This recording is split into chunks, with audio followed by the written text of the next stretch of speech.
Bonjour, bonjour, bonjour à tous. Nous allons continuer la classe du brevet au chapitre 17 et nous allons assister à la dernière classe de Monsieur Dubon. 5 minutes après, Rémi avait rejoint ses camarades de troisième, devant lesquels Monsieur Dubon déambulait toujours, pérorait et se pinçait la pomme d'Adam de temps en temps. Votre camarade Lefranc m'avait demandé de raconter la pièce Les mains sales de Jean-Paul Sartre. Il n'est plus là. Je veux parler de Lefranc, bien sûr. Jean-Paul Sartre est sans doute le plus grand écrivain et le plus grand philosophe de notre époque, n'en déplaise à messieurs les curés. Tant pis pour Lefranc, il n'avait qu'à attendre les vacances de Noël pour s'en aller. Voyez-vous, c'est assez drôle. Les mains sales a failli ne pas être monté parce qu'on ne trouvait pas d'interprète pour cette pièce très dure et très noire. Et puis la directrice du théâtre, Simone Berriot, a eu l'idée de donner les rôles les plus dramatiques à des acteurs comiques, André Luguet et François Perrier. François Perrier, à qui j'ai l'honneur, dit-on, de ressembler, quoique je ne sois pas spécialement comique. Oui, non. Voici l'histoire. Audereur, joué par Luguet, un important dirigeant, est soupçonné de trahir l'idéologie du parti. Hugo, joué par François Perrier, est le fils d'un banquier venu par générosité d'âme au parti et il est chargé d'abattre Audereur. Il s'installe près de lui avec sa femme, Jessica, et il se prend d'amitié pour le vieux chef révolutionnaire. Il renonce alors à le tuer. Puis un jour, il le surprend en train de coucher avec Jessica et il le tue quand même. Un peu plus tard, il apprend que l'exécution de Audereur était une erreur du parti, maintenant reniée par celui-ci. Hugo a donc tué pour rien cet homme qu'il admirait et qu'il aimait peut-être. Dégoûté, il refuse de se soumettre aux nouvelles directives du parti et il a abattu à son tour. Y a-t-il des questions ? Les garçons se regardaient qui les mouches absentes, qui la pluie aux fenêtres, qui son encrier Stéphane, qui ses pieds sous la table. Les filles échangeaient des coups d'œil. Zanotto leva la main et exhiba le pourpre de la confusion sur ses joues virginales. Monsieur, le parti, c'est quel parti ? Monsieur Dubon s'avança vivement entre les fenêtres du parc et la travée de filles, et il s'arrêta à 2 pas de Zanotto. Ah, vous êtes là, mademoiselle B.E. Je ne vous avais pas remarqué. Même au brevet élémentaire, on doit savoir de quel parti il s'agit, quand on dit le parti tout court. La pauvre Zanotto enfouit son opulente crinière brune entre ses bras croisés sur sa table, puis elle eut un hoquet, se leva et s'échappa à toutes jambes. J'espère que tu m'enverras quand même un faire-part quand tu épouseras le marguillier de la paroisse. Il revint s'asseoir à son bureau, caressa la pile de copies posée devant lui. Vos derniers devoirs ne sont pas fameux dans le somme. Ceux qui ont choisi le sujet inspiré par les neiges d'antan, surtout les garçons, ne se sont pas vraiment forcés.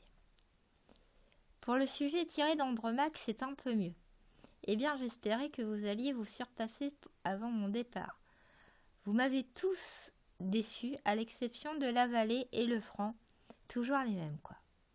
Il repoussa les copies d'un air de dégoût, réfléchit un moment, la tête dans ses mains, 15 paires d'yeux fixés sur lui. En réalité, dit-il, je ne ressemble pas à François Perrier autant qu'on le prétend. De profil, certes, à cause de mon nez un peu fort et du pli amer de ma bouche, et à condition d'avoir un chapeau qui cache mon front. Oui, non. Si vous avez l'occasion, allez le voir au cinéma dans Au Petit Bonheur, où une jeune fille savait avec André Luguet toujours. André Luguet que François Perrier est à cause de Daniel Derrieux ou qu'il admire à cause de Dany Robin. et ajoutant les mains sales, qu'il tue à cause de Marie-Olivier. Ah, les femmes. Et naturellement, si vous voyez un de ces films, cherchez Racine, cherchez Molière. Vous ne perdrez pas votre temps. Il faut toujours chercher Racine et Molière, tout le temps et partout. Ce sera mon dernier conseil. Voyons les livres. Un roman très brillant vient de paraître. D'ailleurs, je crois que c'est plutôt un récit romancé. Tiens, voilà un sujet que j'aurais aimé vous donner, récit et roman, d'un jeune auteur, Hervé Bazin, qui égalera peut-être un jour Jean-Paul Sartre. Vipère au point, un titre facile à retenir, fortement déconseillé par les journaux catholiques et réservé en tout cas aux plus de 20 ans. Si le cœur vous en dit de prendre quelques années d'avance, à l'exception de Zanotto qui serait trop choqué. Pour les jeunes filles romanesques, n'est-ce pas, Chouvignac, je recommanderais plutôt La folie MacLeod de Louis Bromfield, un roman américain que même Zanotto pourrait lire à condition qu'elle n'oublie pas de respirer entre chaque paragraphe. Ah, bon conseil, on respire. Et encore un film pour faire bonne mesure, La maison du docteur Edwards avec Ingrid Bergman et Gregory Peck. Un film sur la psychanalyse.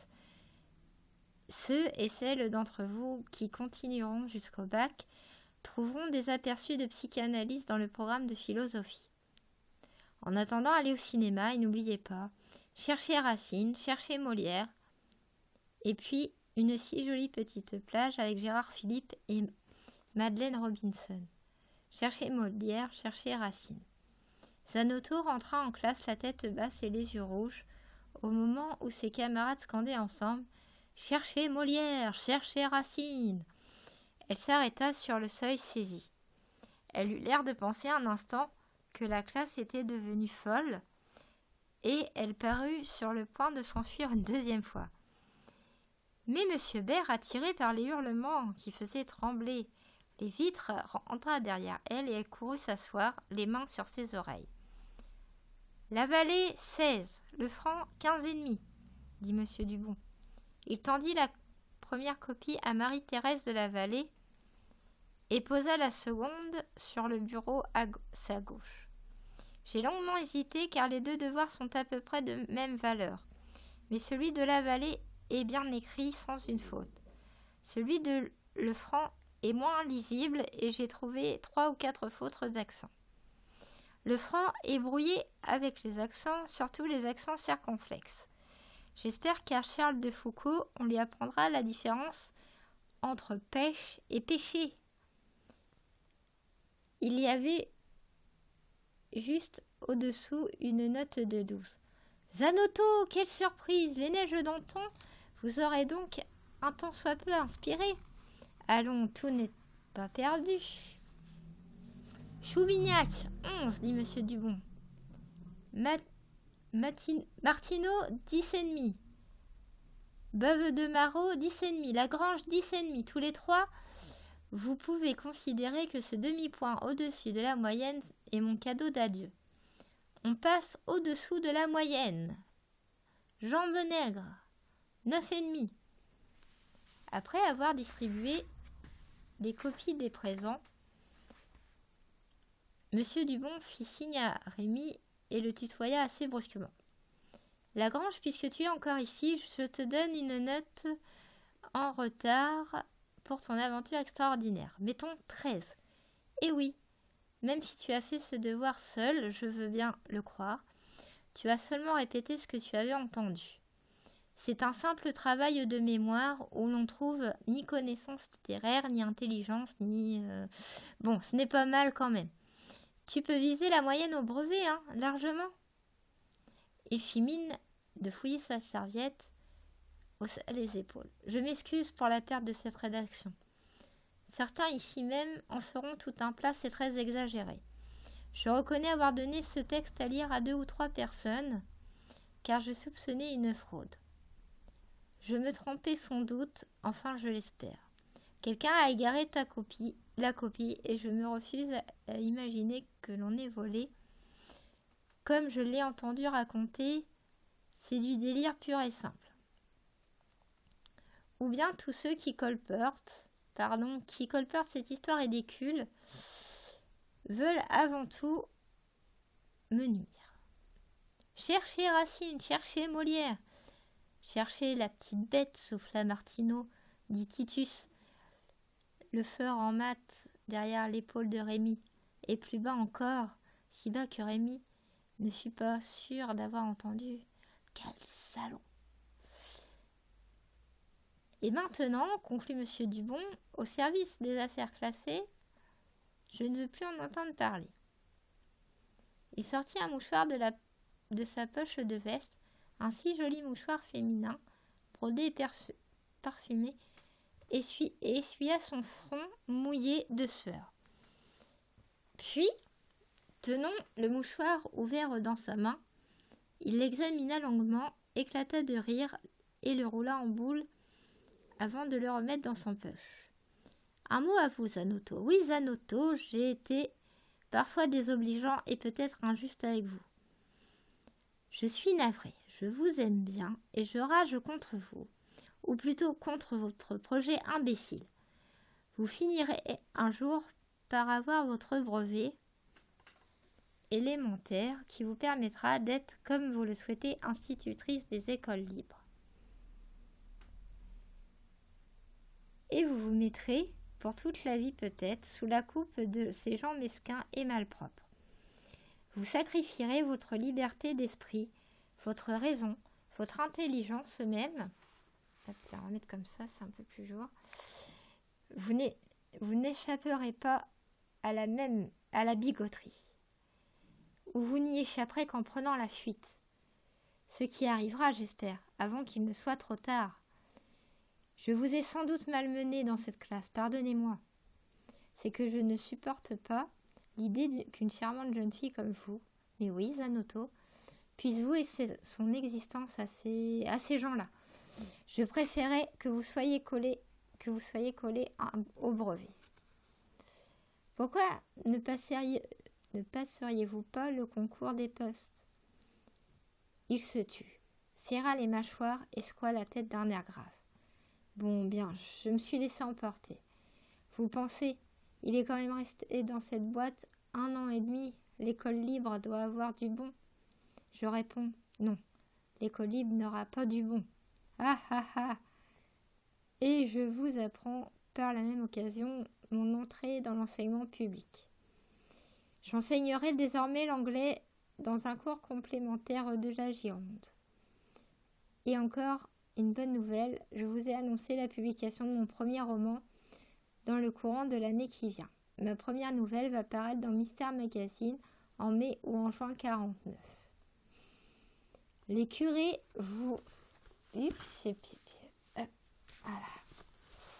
Les curés vous interdiront sûrement de lire l'un et l'autre.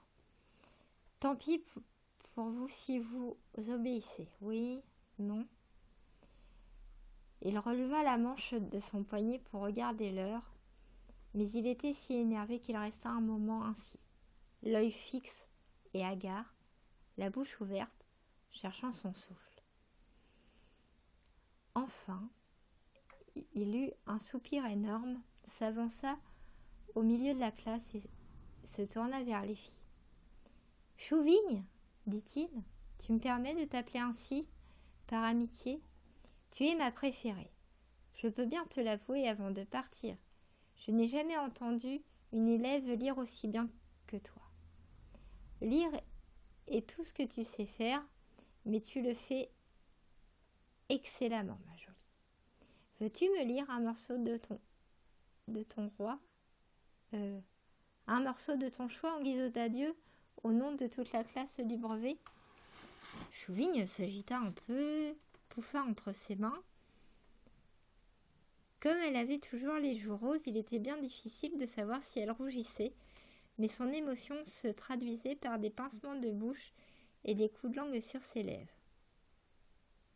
Elle fouilla précipitamment sous son pupitre, sortit son livre de français qu'elle feuilleta en toute hâte. Ses camarades, filles et garçons, échangeaient des coups d'œil moqueurs. La plupart pensaient que M. Dubon lui avait fait un cadeau empoisonné.